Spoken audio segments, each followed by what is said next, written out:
बच्चों नमस्कार, मैं हूँ मीना शर्मा और हम पढ़ रहे हैं बहादुर बित्तू के प्रश्न उत्तर।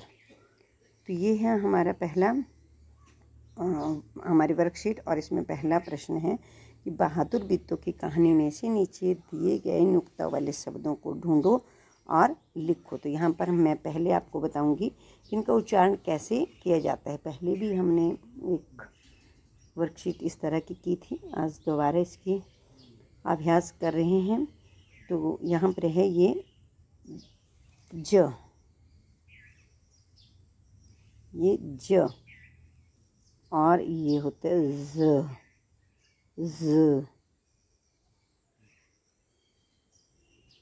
ज, ज, ज। इसको जब ज हम बोलते हैं तो हमारी जीभ जो है तालु के साथ स्पर्श करती है, यानी कि छूती है। और जब ज बोलते हैं तो तालु को छूते छूते ये नीचे ही रहती है। तो ज ज ज हल्की सी टच करती है एक कोने से। अगला है हमारा फ।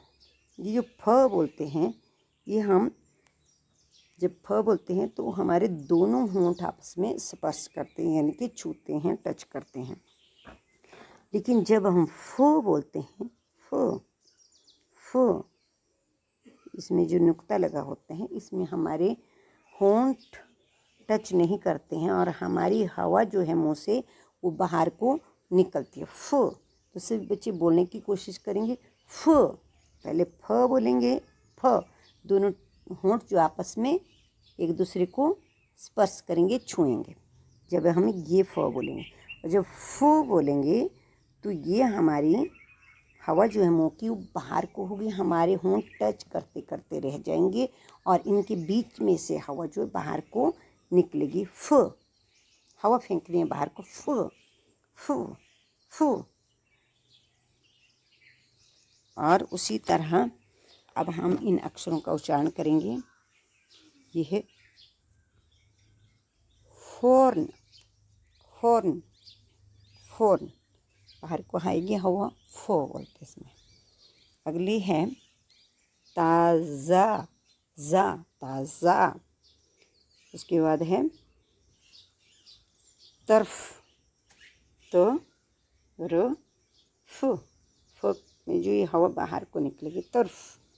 और अगला है हमारा काफ़ी, ये भी हमारी हवा बाहर को निकलेगी, काफ़ी। अगला है हमारा रोज़, रोज़, ये हमारा ज तालु के साथ नहीं टच होगा, हल्की सी जीभ का स्पर्श होगा। अदरवाइज जब ज बोलते हैं ज तो पूरी जीभ जो है तालु के साथ टच करती है। अब ज बोलेंगे ज तो हल्की सी हमारी ये जीभ तालु के साथ टच होते होते रहेगी। ज हल्की सी कोने से लगेगी, हल्की सी। तो अगला है हमारा सिर्फ, सिर्फ, सिर्फ।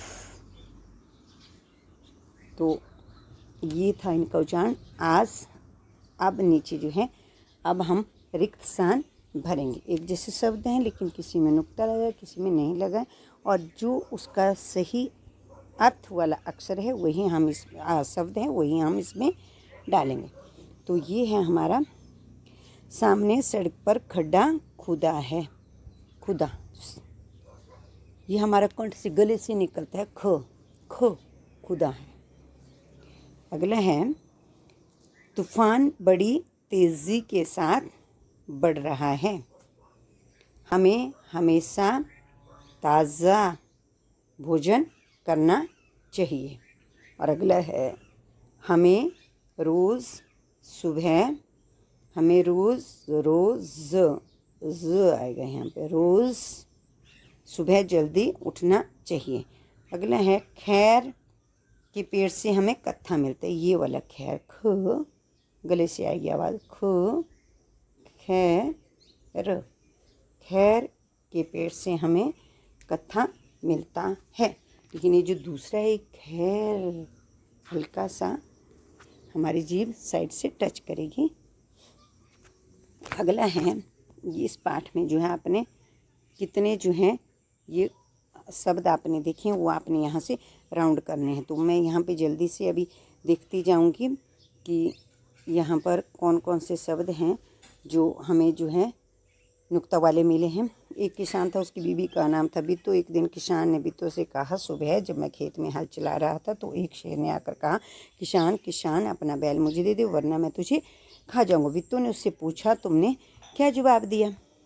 अगला है, किसान ने कहा, मैंने कहा तू यहीं रुक, मैं घर जाकर अपनी गाय ले आता हूँ, अगर तू बैल खा लेगा तो हम भूखे मर जाएंगे। यह सुनकर बिट्टू को बहुत गुस्सा आया। उसने किसान को फटकारा, घर की गाय शेर को खिलाते तुझे शर्म नहीं आती? अगर गाय चली गई तो घर में दूध न लस्सी, बच्चे रोटी किस चीज़ के साथ खाएंगे? यहाँ पे देखिए आप, यहाँ पे चीज़ के साथ खाएंगे। शेर ने कहा कि मेरी बिट्टू तुम्हारे खाने के लिए घोड़ा लेकर आ रहे। किसान शेर के पास गया। उसने कहा, शेर राजा हमारी गाय तो बड़ी मरियल है, उसे तुम्हारा क्या बनेगा? मेरी बीवी अभी तुम्हारे लिए एक मोटा ताज़ा घोड़ा लेकर आ रही है। तो यहाँ पर ये शब्द हमने देखे जो नुक्ता वाले हैं और इसका उच्चारण जो ज किस आधार पर आपने करना है। अगला है, बिट्टू ने सिर पर एक बड़ा सा पागड़ बांधा और हाथ में दरांती लेकर घोड़े पर सवार होगी। घोड़ा दौड़ाती हुआ खेत पर पहुंची और जोर से चिल्लाई, अरे किसान, तू तो कहता था कि तूने 4 शेरों को फांस कर रखा है, यहाँ तो सिर्फ एक ही घोड़ा है, बाकी कहाँ गए? फिर वह घोड़े से उतरकर शेर की तरफ बढ़ी और कहने लगी, अच्छा कोई बात नहीं, नाश्ते में एक ही शेर काफ़ी है।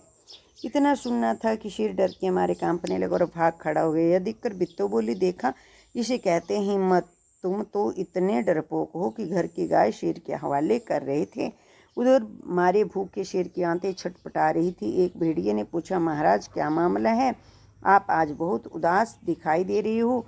शेर ने कहा, कुछ न पूछो, आज मुश्किल से जान बची है। आज ऐसी राक्षसी से पाला पड़ा है जो रोज़ सुबह 4 शेरों का नाश्ता करती है। यह सुनकर भेड़िया बहुत हंसा और झाड़ी में छिपकर सारा तमाशा देख रहा था। उसने कहा, भोले बासा, वह तो बिट्टू थी जिसे आपने राक्षसी समझ लिया था। आप एक बार फिर से कोशिश कर देखो, अगर बैल आपके हाथ ना आए तो मेरा नाम भेड़िया नहीं।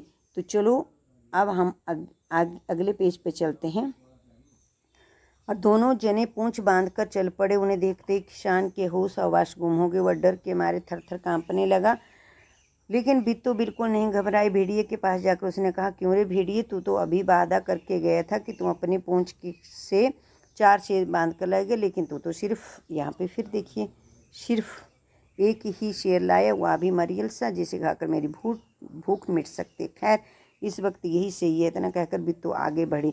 शेर के होश आवास उड़ गए। उसने समझा भेड़िए ने उसके साथ धोखा किया। वह फौरन वहाँ से भागा। भेड़िया बहुत ही चीखा चलाया, लेकिन शेर ने एक न सुनी। वह तेज़ी से भागता चला गया और किसान और बिट्टू आराम से रहने लगे। उन्हें मालूम था कि अब शेर उनके खेत की तरफ फिर कभी नहीं आएगा। तो ये थे इस पाठ में नुक्ता वाले शब्द। तो बच्चों, जय हिंद।